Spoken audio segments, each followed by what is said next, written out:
Welcome back to the Bluegrass on a beautiful September evening. It is Friday and we're, like always, ushering in the weekend by doing more adventuring, more work. But we've had a problem. Cameraman, show them our problem. So the cameraman has had a blowout in her fancy flip-flops. These are, what are they, cameraman? Hoka 11 recovery flip-flops. Hoka 11 recovery flip-flops. And so basically the cameraman and I walk a lot of dogs per day. And so over the course of time, I mean, you just kind of, you're our age, you get a little beat up walking dogs. And so she bought these fancy flip-flops and this is what's happened. And so we're out going on an adventure. We got about like 20 dogs we have to take on an adventure. And the cameraman's having a little bit of a go to pieces because her Hoka 11, what? Recovery. 11 recovery flip-flops are torn up, right? Okay. And so she's like, okay, just fine. I'll just go out without them. I'll go wear tennis shoes, even though it's going to hurt my feet. I'm like, just relax. I'm prepared for all eventualities. Now, a few times in the past, I have told you guys I was going to make some bag videos because I mean, listen, if there's somebody that likes bags more than me, I don't know who it is, okay? But I have a bag everywhere. And so I was like, well, don't go back to the house and get you another set of flip-flops or shoes or whatever. I will fix these flip-flops. Now, basically what has happened is a dog stepped on the back of the flip-flop while the cameraman was walking and jerked this part out, and so now it won't stay on her foot. So what we're going to do is we're going to do what's known as a field expedient repair, and luckily I have a bag, a miniature bag, right, that will cover this kind of eventuality. Now let me show them, cameraman, what kind of bag we have. This is a Maxpedition bag. Back when I bought Maxpedition stuff years ago, it was always pretty good. I hear it's not quite as good now, I'm not sure, but it's a pretty good bag. And on the inside of this bag, I'm prepared for a lot of eventualities, right? I have, like I do in every bag, I have a Right in the Rain notepad. I have something sharp in case, somebody bothers Uncle Stonnie and trying to be mean to me, steal one of my dogs. I have a flashlight, I have a red marker. Of course, when you get my age, what do you have to have? You have to have an extra pair of glasses. And, when you've got little kids and people from the city going on adventures with you, guess what else you need? You need these little dime-size, what should we call those? Huh? Towels. Towelettes. Okay. I can let you guess what those are for in an emergency. We have some candles, okay? Of course, we have a lighter.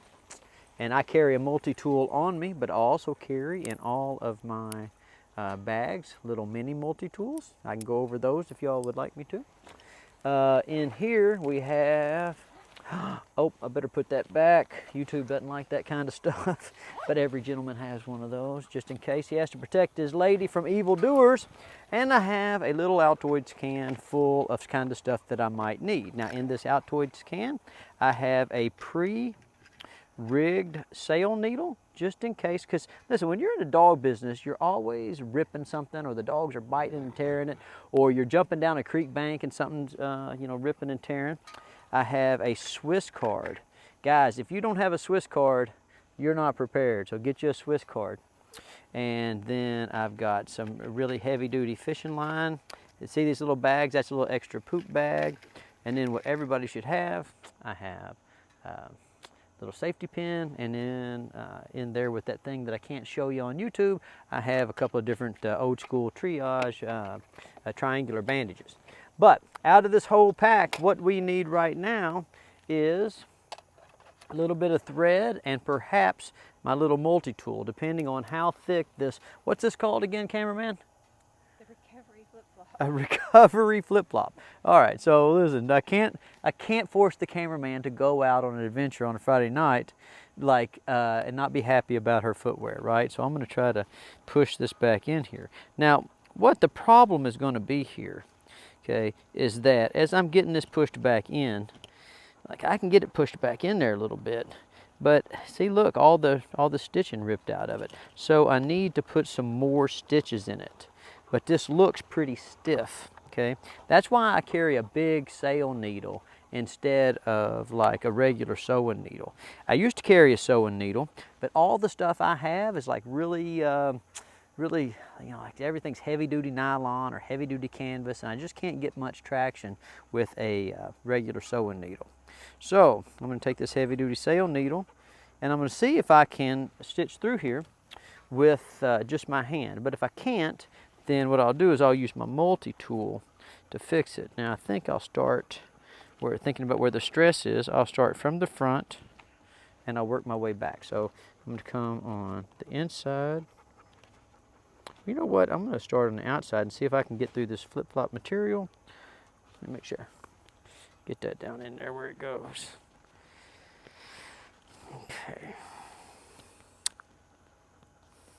If I wasn't so proud, maybe I'd set up one of those Patreon accounts that all the YouTubers do so the cameraman could get some new flip-flops.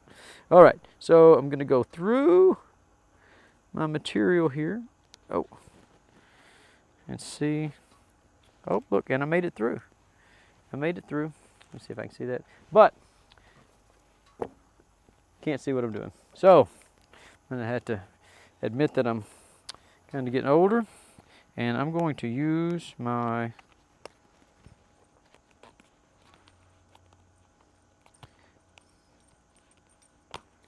I'm going to use my teeny tiny Leatherman to put my first lock stitch in. So look, I'm just going to cinch that in right there like that. Okay. And then I'm going to go right beside it, pretty close. I don't want to get too far away because the cameraman, she's got kind of powerful legs, you know, kind of powerful posterior chain, you might say. And she can be a little hard on shoes. Okay, so we're going to go right beside it and back through.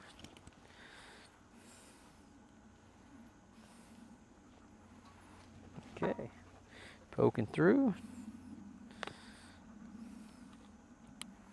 All right, now I've got my, look, I've got my strap locked in place.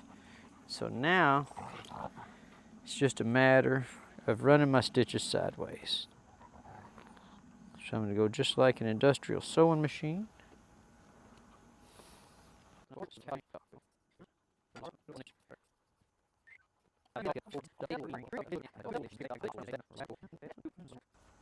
What are you doing?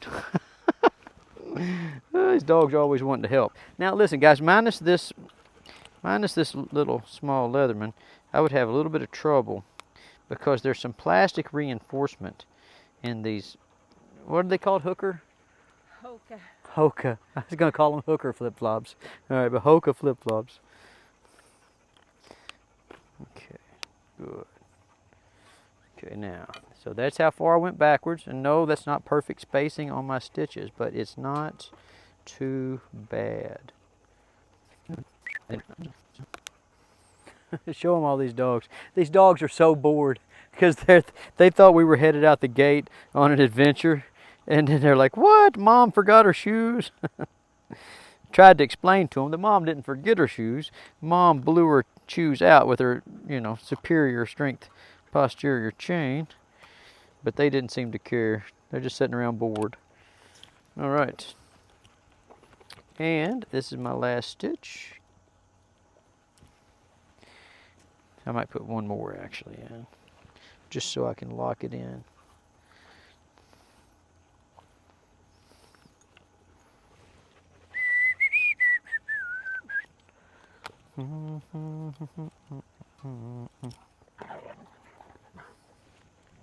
All right, and voila. Let me trim this extra thread off. Good as new. Here, cameraman, put that on your foot and then prop it up here. Show them what we've done. Show them that shoe. Here, come over here. Look at this. Now that, guys, is how you end up staying married for, how long has it been, cameraman? 50 years? 50, at least. At least 50 years. All right, we will see you guys next week.